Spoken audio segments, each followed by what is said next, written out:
Bapak Ibu, sebelum kita mulai dengan firman Tuhan pada pagi hari ini, mari kita bersatu dalam doa. Bapa Surgawi, kami bersyukur kepada Engkau atas anugerah-Mu yang luar biasa pada pagi hari ini. Kami selaku orang percaya dalam jemaat-Mu di tempat ini mengucap syukur dan bersama-sama mau merayakan peristiwa kebangkitan Kristus yang sudah Tuhan kerjakan bagi kita 2000 tahun yang lampau. Terima kasih Tuhan, kami akan merenungkan firman Tuhan pada pagi hari ini yang akan kami bacakan dan kami renungkan bersama-sama tentang peristiwa kebangkitan Kristus. Mari Tuhan berkati seluruh umat-Mu dan siapkan yang hati mereka sudah siap untuk mendengarkan firman Tuhan. Tuhan memberkati. Dalam nama Tuhan Yesus kami sudah berdoa. Amin. Selamat pagi Bapak Ibu, Jemaat Tuhan, Gereja Kemah Injil, Jemaat Efata, di mana saja berada. Pada pagi hari ini, Minggu tanggal 12 April tahun 2020. Seluruh umat percaya, orang percaya di seluruh muka bumi pada hari ini merayakan kebangkitan Kristus. Adalah satu momen yang luar biasa yang patut disyukuri dan patut dirayakan oleh seluruh umat percaya. Oleh karena Tuhan yang kita sembah adalah Allah yang hidup. Kita yakini itu karena Dia benar-benar bangkit dan hidup untuk memberikan kemenangan bagi setiap kita yang percaya kepadanya. Pada pagi hari ini kami akan membaca bersama-sama firman Tuhan yang terambil dari kitab 1 Korintus pasalnya yang ke-15 ayat pertama hingga ayatnya yang ke-10.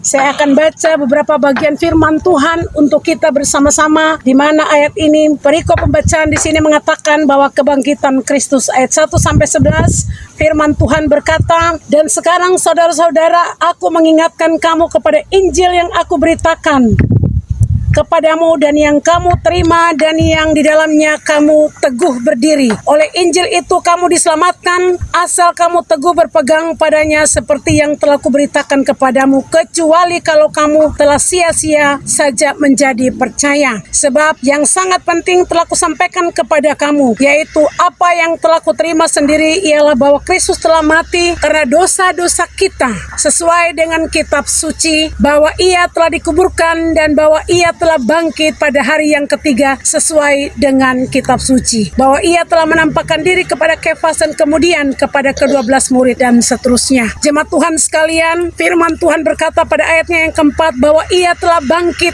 pada hari yang ketiga sesuai dengan kitab suci. Dalam kitab Wahyu pasal 1 ayatnya yang ke-18 firman Tuhan berkata bahwa Yesus adalah yang awal dan yang akhir, Dia yang mati tapi telah dibangkitkan, telah mengalahkan segala kuasa yang ada di dalam dunia ini, bahkan kuasa maut. Maut tidak berkuasa untuk menahannya karena Yesus sendiri telah bangkit dan memberikan kemenangan kepada kita sekalian. Yesus yang bangkit itu memegang kunci kerajaan maut, bahkan kunci maut. Itu sebabnya hari ini sebagai orang yang percaya kepada Tuhan, kita benar-benar diteguhkan oleh Tuhan dengan setiap pengajaran dari para pendahulu kita, mulai dari perjanjian lama sampai kepada perjanjian baru dengan Injil Yesus sendiri. Bahkan rasul-rasul telah menyampaikan berita keselamatan yang besar bagi seluruh umat percaya bahwa Yesus yang kami sembah, Dia telah benar-benar bangkit dari antara orang mati.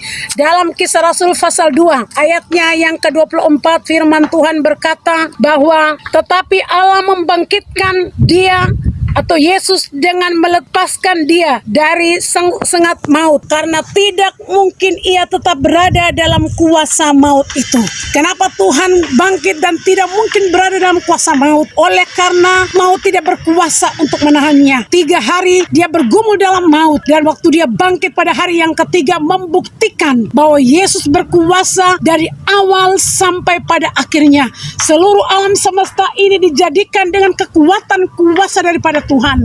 Dia berfirman maka semuanya itu terjadi. Itu sebabnya Dia berkuasa atas alam ini, bahkan sekalipun kepada kuasa maut. 3 hari bergumul dalam dengan maut, dan pada hari yang ketiga dia bangkit membuktikan kemenangannya, kekuatan kuasanya, bahwa dia benar-benar menang. Dia bangkit mengalahkan segala kuasa yang ada dalam dunia ini. Itu berarti bagi setiap kita yang percaya kepada Yesus, kita mempunyai jaminan keselamatan, bahwa kita punya Yesus adalah Yesus yang hidup, yang bangkit, yang telah memberikan kemenangan kepada kita. Semua kepercayaan yang lain, mereka mempunyai kepercayaan dan ajaran-ajaran yang baik, tetapi Allah mereka atau Tuhan mereka tidak pernah bangkit. Kami tahu banyak ajaran mengajarkan tentang kebaikan, tentang hal-hal sosial yang lain sebagainya, tetapi Tuhan yang mereka sembah itu tidak pernah bangkit. Kami bersyukur kepada Tuhan bahwa Yesus yang kami sembah, Allah yang kami sembah melalui putranya Yesus Kristus yang telah mati di atas kayu salib. Pada hari Jumat kemarin kita memperingati Jumat Agung, menandakan bahwa Kristus mengasihi kita, atau Allah begitu mengasihi kita umat yang percaya, anak-anak yang Dia jadikan dengan tangan kanan yang berkuasa. Itu sebabnya ketika kita bergumul di dalam dosa ini, Tuhan mengirimkan anaknya yang tunggal datang ke dalam dunia untuk menebus kita, dan dengan setia Dia bekerja sampai pada dengan taat Dia melaksanakan semua janji atau visi daripada Allah sampai kepada mati di atas kayu salib. Itu membuktikan bahwa kasih-Nya yang besar. Kami tidak mampu untuk membalas semuanya itu, tetapi hanya satu, dengan kita taat setia melakukan apa yang difirmankan oleh Allah. Jemaat Tuhan yang Kristus kasihi, pada hari ini ya, kami sebagai orang percaya, saya begitu bangga sebagai pengajar, sebagai pemberita Injil, bahwa Injil yang kami sampaikan ini tidak sia-sia. Semua pengajaran yang kami percaya, yang kami imani itu tidak sia-sia, karena Yesus telah bangkit. Dia memberikan jalan, menunjukkan arah kemana harus kita pergi. Kita percaya waktu Dia bangkit, Dia naik ke surga, Dia menyiapkan tempat untuk setiap kita yang percaya kepadanya. Itu sebabnya pada hari ini mari kita bersuka cita atas anugerah Tuhan yang luar biasa, atas kemenangan yang begitu dahsyat yang telah dikerjakan oleh Allah dengan sempurna bagi kita sekalian. Dalam Injil kitab Roma pasal 6 ayat 9, kita tahu bahwa Kristus sesudah Ia bangkit, Ia tidak mati lagi, maut tidak berkuasa atas dirinya. Waktu Dia bangkit dari antara orang mati, Dia tidak pernah mati lagi. Dia hidup kekal untuk selama-lamanya. Itu sebabnya bagi kita yang percaya, yang sudah menerima Tuhan sebagai juru selamat pribadi kita, kita memiliki jaminan hidup yang kekal. Waktu Tuhan datang pada kali yang kedua, percaya dengan iman bahwa Bapak Ibu jemaat Tuhan sekalian akan dibangkitkan bersama dengan semua orang percaya yang lain, dan kita akan menerima kehidupan yang kekal, karena Yesus sudah mati dan memberikan kita jaminan kehidupan itu untuk kita sekalian. Jemaat Tuhan yang Kristus kasihi, patut kita mengucap syukur kepada Tuhan atas semua perkara yang sudah Tuhan kerjakan bagi kita.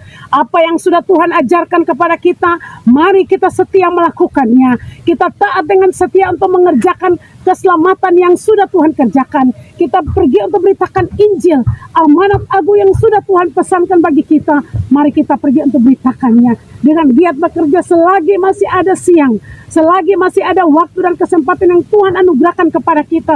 Mari kita beritakan Injil Kristus, karena pemberitaan kita tidak sia-sia, karena kita mempunyai jaminan yang kuat. Kristus telah bangkit mengalahkan semua kuasa yang ada. Hari ini kita ditakuti, kita dikejutkan, ditakuti dengan semua isu yang beredar. Virus corona sangat menggema di seluruh dunia pada saat ini.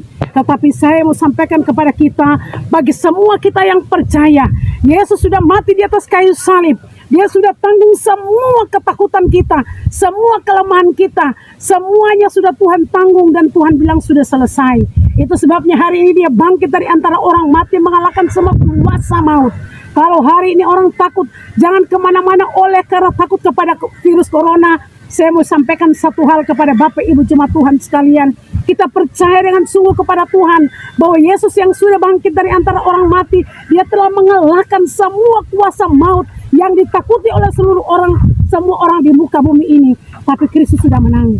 Kalau hari ini kita tidak bisa beribadah, itu bukan karena kita punya iman itu lemah, tetapi kita mengikuti semua instruksi yang diberikan oleh pemerintah yang adalah wakil Allah di dalam dunia ini, untuk bagaimana kita masing-masing merenungkan pada tahun 2020 ini, baik kematian bahkan kebangkitan Kristus secara pribadi dan keluarga, meresapi dan secara langsung kita berkomunikasi kepada Tuhan secara pribadi dengan Tuhan, bagaimana apa yang terjadi, dan kita mau meresponi pengorbanan dan kebangkitan Kristus yang sudah Tuhan kerjakan bagi kita.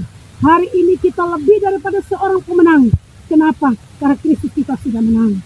Itu sebabnya Bapak Ibu jemaat Tuhan sekalian, jangan kita punya ketakutan melebihi iman kita.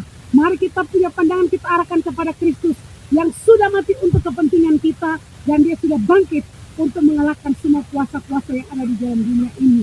Apapun kesakitan, kelemahan, dan masalah yang kita hadapi, Yesus sudah menang. Dia sudah bangkit dari antara orang mati. Semua yang memberikan pikiran, pemahaman yang membuat ketakutan di sana sini, Yesus sudah mengalahkan itu. Itu sebabnya Bapak Ibu jemaat Tuhan sekalian, mari kita mengucap syukur kepada Tuhan. Apa yang dikatakan Rasul Paulus di dalam pertama Korintus 15 ayat 1 sampai kepada ayat yang ke-34. Waktu kita bangkit dari antara orang mati, Yesus sudah bangkit dari antara orang mati, bahkan mengalahkan kuasa maut ini. Itu membuktikan bahwa tidak sia-sia semua pemberitaan kita, baik pemberitaan Injil yang hari ini, bahkan di waktu-waktu selanjutnya, yang waktu-waktu yang akan datang, bahkan yang akan kita lewati bersama-sama. Kita tetap percaya bahwa Yesus yang kita sembah adalah Allah yang luar biasa. Kemenangannya adalah kemenangan kita, pengikut-pengikut Kristus. Terima kasih.